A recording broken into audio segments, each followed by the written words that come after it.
Is this speech this afternoon by the president considered the final word by the White House, at least as America's longest war draws down? Or does the president plan to mark this in some other way when all of the troops are out? Well, Jeff, I would say that we are, the president will continue to update the American people as commander-in-chief, why he's making choices that are in our national security interests. Today is an example of that. And today is an opportunity to communicate again why he made the decision he made and communicate again why it's in our interests.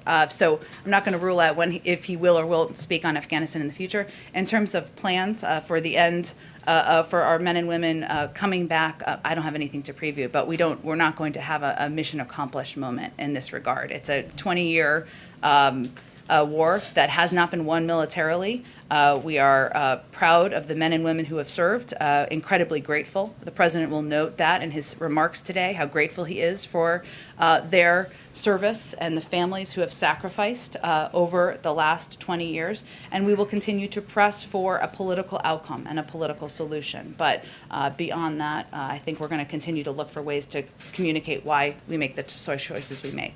You mentioned mission accomplished. Has this mission not been accomplished? Well, I would say we did exactly what we wanted to do. What I was referring to, Jeff, is we're not having a moment of celebration. We're having a moment where we feel it's in our national security interest to bring our men and women serving home. And we feel it's in our national security interest for Afghan forces to be in the lead. We did exactly what we intended to do, and certainly that is something, thanks to the leadership of our military, we have achieved. However, there is not benefit, in our view, in continuing to fight this war militarily. Go ahead. Thank you, Jen. If the military withdrawal is 90% complete at this point, why wait until August to finish that? Is there an effort to stall because of this situation and because of the conditions that are worsening?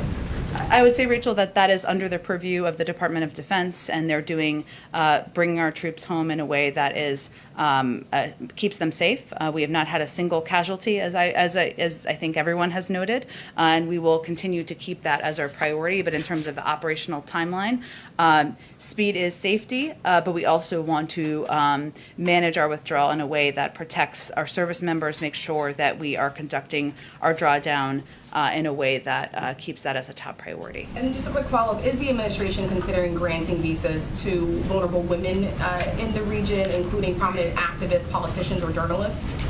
We maintain a range of contingencies and plan for a range of operational options, but I don't have anything to preview on that front. Go ahead. Jen, thank you. If it turns out that the Afghan forces are not equipped and the Taliban has a complete takeover, would the president consider sending U.S. troops back into Afghanistan? I'm not going to get into a hypothetical. Go ahead.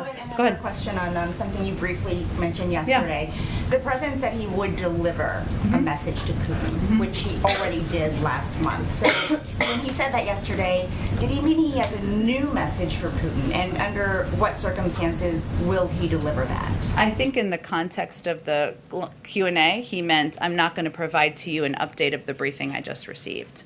He said he had a message to deliver. But that was the context of how he answered that question. Go ahead. Go ahead, Jackie.